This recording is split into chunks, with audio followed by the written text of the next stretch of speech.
आज की कहानी का शीर्षक है पुरानी घड़ी। शहर से दूर एक छोटे से कस्बे में, जहां पुरानी हवेलियां अब भी खड़ी थीं, वहां रहता था अमित नाम का एक 28 साल का युवक। अमित एक छोटी सी किताबों की दुकान चलाता था। उसकी जिंदगी बहुत शांत थी, सुबह दुकान खोलना, शाम को बंद करना और रात को पुरानी किताबें पढ़ना। एक दिन अमित की दादी का निधन हो गया। दादी ने वसीयत में अमित को अपनी पुरानी हवेली और कुछ सामान छोड़ दिया था। हवेली कस्बे के बाहर एक सुनसान जगह पर थी। अमित ने सोचा कि हवेली बेच देगा, लेकिन पहले सामान देखने गया। हवेली में घुसते ही पुरानी यादें ताज़ा हो गईं। बचपन में वह यहाँ दादी के साथ आता था। बड़े बड़े कमरे, लकड़ी की सीढ़ियाँ और दीवारों पर लगी पुरानी तस्वीरें। सबसे ऊपरी कमरे में एक पुरानी दीवार घड़ी लटकी हुई थी। घड़ी बड़ी खूबसूरत थी, सोने की फ्रेम, रोमन अक्षर और एक चाबी से चलने वाली। लेकिन घड़ी बंद पड़ी थी। सुई 10:15 पर अटकी हुई थी। अमित ने घड़ी को छुआ। अचानक उसे लगा जैसे कोई ठंडी हवा गुजरी हो। उसने घड़ी को साफ किया और चाबी घुमाई। घड़ी चल पड़ी। टिक टिक की आवाज पूरे कमरे में गूंजने लगी। अमित मुस्कुराया और सोचा, दादी की प्यारी चीज थी यह। रात को अमित हवेली में ही रुक गया। उसे नींद नहीं आ रही थी। ठीक 10:15 बजे घड़ी ने जोर से घंटी बजाई। अमित चौंक गया। उसने देखा घड़ी अभी भी 10:15 पर ही थी, लेकिन घंटी बज रही थी। फिर सब शांत हो गया। अगली सुबह अमित ने पड़ोस के बुजुर्ग रामप्रसाद जी से पूछा, चाचा, दादी की इस घड़ी के बारे में कुछ पता है? रामप्रसाद जी थोड़ा घबराए और बोले, बेटा, वो घड़ी सिर्फ टाइम नहीं बताती, वो कुछ और भी बताती है।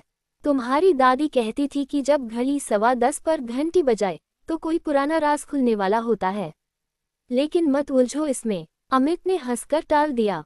लेकिन रात फिर वही हुआ। ठीक 10:15 बजे घंटी बजी। इस बार अमित ने ध्यान से देखा, घड़ी की सुई हिल नहीं रही थी, फिर भी घंटी बज रही थी। उसने घड़ी के पीछे देखा। वहां एक छोटा सा दराज था। दराज खोलने पर एक पुरानी डायरी और एक चिट्ठी निकली। चिट्ठी दादी की लिखी हुई थी। प्रिय अमित, अगर तुम ये पढ़ रहे हो तो मतलब घड़ी ने तुम्हें चुना है। 30 साल पहले तुम्हारे दादाजी की मौत अचानक हुई थी। सबने कहा दिल का दौरा पड़ा, लेकिन मैं जानती थी कि ऐसा नहीं था। दादाजी ने मुझे बताया था कि उन्होंने हवेली में एक पुराना खजाना छिपाया है, सोने के सिक्के और कुछ महत्वपूर्ण कागजात। लेकिन उन्होंने बताया कि खजाना सिर्फ सच्चे वारिस को ही मिलेगा। घड़ी उसी का संकेत है। हर रात 10:15 बजे घंटी बजती है। इसका मतलब है कि खतरा पास है। सावधान रहना। अमित के हाथ कांप गए। दादी ने कभी कुछ नहीं बताया। अब वह समझ गया कि क्यों दादी हमेशा उस कमरे में ताला लगाकर रखती थी। अगली रात अमित ने घड़ी को फिर चलाया। ठीक 10:15 बजे घंटी बजी। इस बार घड़ी की सुई अचानक हिली और 11 बजे पर चली गई। अमित को लगा जैसे कोई उसे बुला रहा हो। वह नीचे उतरा। हवेली के तहखाने का दरवाजा आधा खुला था, जबकि वह खुद बंद करके आया था। तहखाने में पुरानी अलमारी थी। अलमारी खोलने पर अंदर एक लॉकेट मिला, जिसमें दादाजी की फोटो थी। लॉकेट खोलते ही एक छोटी सी चाबी निकली। चाबी से बगल की दीवार का एक पैनल खुल गया। अंदर एक लोहे का बक्सा था। बक्सा खोला तो अंदर सोने के सिक्के नहीं, बल्कि पुरानी कागजात थे। दादाजी की डायरी, जिसमें लिखा था कि उन्होंने कस्बे के एक बड़े जमींदार के साथ साझेदारी की थी। जमींदार ने धोखा देकर दादाजी को मारने की कोशिश की थी, क्योंकि दादाजी ने उनकी गलत हरकतों का सबूत जमा कर रखा था। लेकिन दादाजी मरने से पहले सबूत छिपा गए थे। अमित पढ़ता रहा। आखिरी पन्ने पर लिखा था, अगर मैं मर जाऊं तो यह सबूत मेरे पोते को देना। घड़ी उसे रास्ता दिखाएगी। अमित को अब सब समझ आ गया। दादी ने घड़ी को जानबूझकर बंद रखा था ताकि राज किसी और तक न पहुंचे। लेकिन अब घड़ी चल रही थी। अगले दिन कस्बे में खबर फैली कि अमित हवेली में कुछ ढूंढ रहा है। शाम को एक अजनबी व्यक्ति दुकान पर आया। उसने कहा, मैं पुरानी चीजें खरीदता हूँ, तुम्हारी हवेली की घड़ी बेचोगे? अमित ने इनकार कर दिया। अजनबी मुस्कुराया और चला गया। रात को फिर 10:15 बजे घंटी बजी, लेकिन इस बार घड़ी की आवाज अलग थी, तेज और चेतावनी भरी। अमित ने खिड़की से देखा, हवेली के बाहर 2 आदमी घूम रहे थे।